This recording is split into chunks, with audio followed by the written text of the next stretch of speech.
በሚሊዮኖች የሚቆጠሩ የልማት ማህበሩ የጤና አገልግሎት ተጠቃሚዎች ዛሬ እንዲህ ደስተኞች ሆኑት?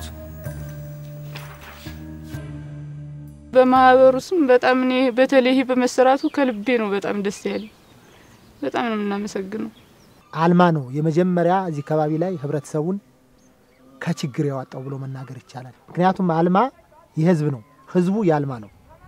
በጣም ነው ላልማማ በጣም ግን ምን ይሆናል ያቅም ማነስ እንጂ አሁንም የብረታን ያዋጣን ያለን አሁንም ያለ ህዝብ ጠቅላላ የክሊኒክ አሁን ቢመጣልን በጣም ከፍተኛ ህዝቡ እንደውም እንትን ይያላል እየተባበረን ያለ አልማ የሚሰራቸው ስራ ገደል ነው እንኳን ብሎ አይፈራም። የሚገርም ነገር እዚህ ውስጥ ገብቶ አሁን ይሄንን እንዴት ብሎ ሊገነባ ነው የሚል ነገር ራሴ ሳይ ማለት ነው እዛ ውስጥ እንኳን ገብቶ ነው የማህበረሰቡን ችግር ለማላቅ ገብቶ የሚሰራው እንዴ አልማ እንደው ህዝቡ ጋራ ነው እንደው በቃ የሚለው ነገር አንዳንድ ችግር የራሱ ጉዳይ ብሎ የሚመለስ አለ። ስታየው ግን እዛ ገደል ውስጥ ገብቶ እንዴት ሊገነባ ነው ስል ገንብተው ወተው ኋላ ሲመረቃ ያለውኝና አልማ እኔ ጥሩ ነው እንቅስቃሴው ህብረተሰቡ ጋር ነው ያለው ስራው ገበሬው ጋር ነው እዳው አርሶ አደር ጋር ነው የሚል ነው እኔ ያለኝ ባልማ ማለት ነው።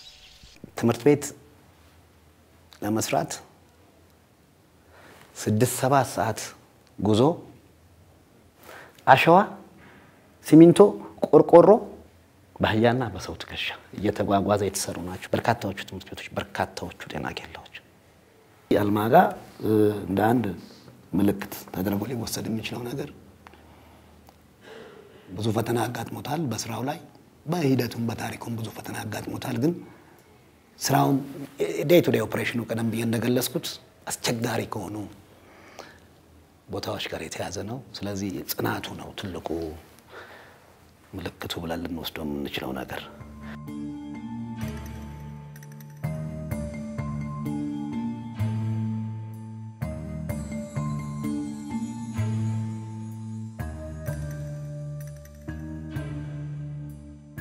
ገና በመልማት ላይ ባለ ሀገር ገና በመልማት ላይ ባለ ክልል ውስጥ የሚገኝ አጣዳፊ ችግር በትምህርትና በጤና አገልግሎቶች ብቻ የተገደበ አይደለም።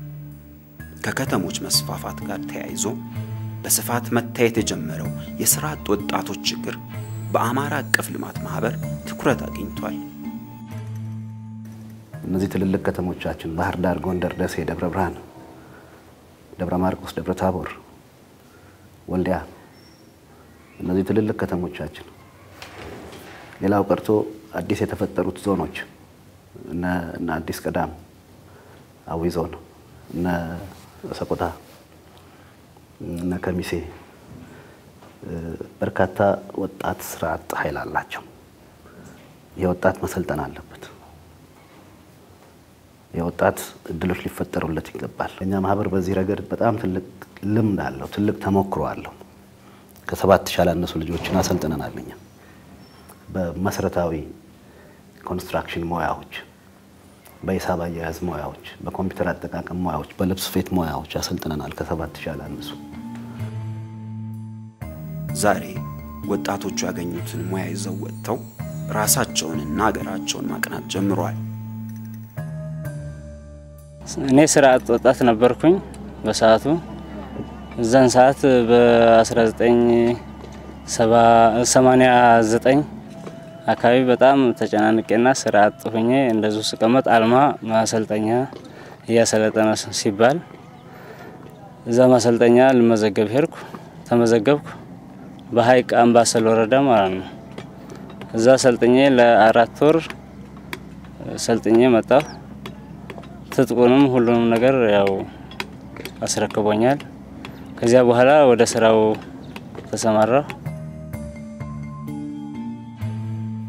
ጥቂት የማይባሉት ደግሞ በአስደናቂ ፍጥነት ተመንድገው በስራቸው ሌሎችን ቀጥረው የሚያሰሩበት ደረጃ ላይ ደርሰዋል። አሁን ካፒታል ትንሽ ጨመረ ሲልልኝ አንድ ገለባጭ ገዝቻለሁ። ቤቴም ንብረቴም ለዋስትና በቂ ቤትና ንብረት አለኝ።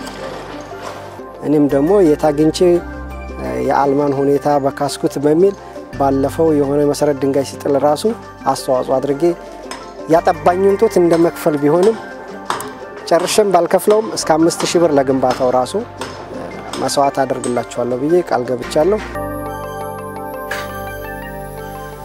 ከትምህርት፣ ከጤና፣ ከክህሎት ስልጠናና ስራ ፈጠራ ዘርፎች ጎን ለጎንም ማህበሩ እጅግ በርካታ የልማት ተግባራትን አከናውኗል። ከብዙ በጥቂቱ የትምህርት ጥራትን ለማሻሻል ለከፍተኛ ትምህርት ተቋማት የቁሳቁስ ድጋፍ አድርጓል። ቤተ መጻሕፍቶችንም አቋቁሟል። ለችግረኛ ተማሪዎች የስኮላርሺፕ እድል ፈጥሯል። በአስቸጋሪ ቦታዎች እየገባ መንገዶችን ገንብቷል። የሰራናቸው 5-6 መንገዶች ይሆናሉ።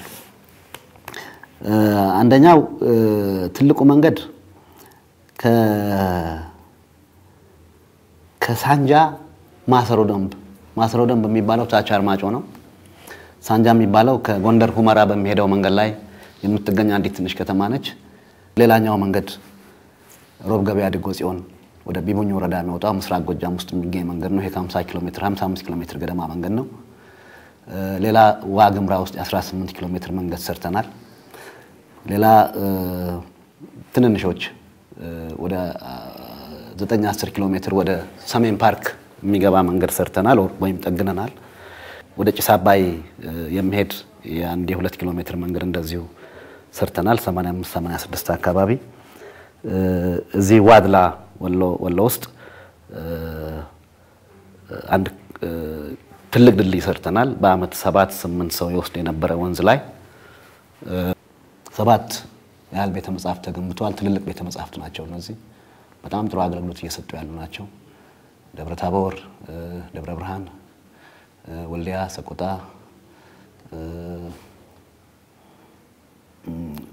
ዳንግላ አካባቢ የተገነቡ ቤተ መጻሕፍት ናቸው። እንዲሁም ባህር ዳር ማረሚያ ቤት ውስጥ የተገነቡ ቤተ መጻሕፍት ናቸው። ጥሩ አገልግሎት እየሰጡ ናቸው። ቢያንስ 100 ሰው እያንዳንዳቸው ያስተናግዳሉ በአንድ ጊዜ። እነዚህን ቤተ መጻሕፍትም በመጻሕፍት አጠናክረናቸዋል። እነዚህን ቤተ መጻሕፍት ብቻ አይደለም ከ1 ሚሊዮን በላይ መጻሕፍት ነው ከውጭ ያስገባነው ከአሜሪካን ሀገርና ከእንግሊዝ ሀገር ለሃይ ስኩልስ፣ ለኮሌጆች፣ ለምርምር ተቋማት እና ለነዚህ ቤተ መጻሕፍት ጭምር ብዙ መጻሕፍት አከፋፍለናል። ይሄም ጥሩ ነገር ነው ተብሎ የሚወሰድ ነው። የዚህ አምባሳደር ልጃገረዶች የትምህርት ፕሮግራም የሚባለው እናት አባቶቻቸው የሞቱባቸው ረዳት የሌላቸው ወይም ደጋፊ የሌላቸው ወይም ደግሞ ቢኖሯቸው በጣም ችግር ላይ የሚገኙ ቤተሰቦች ያሏቸው በዋናነት ግን ያው እናት አባቶቻቸውን በችግሩ ምክንያት ያጡ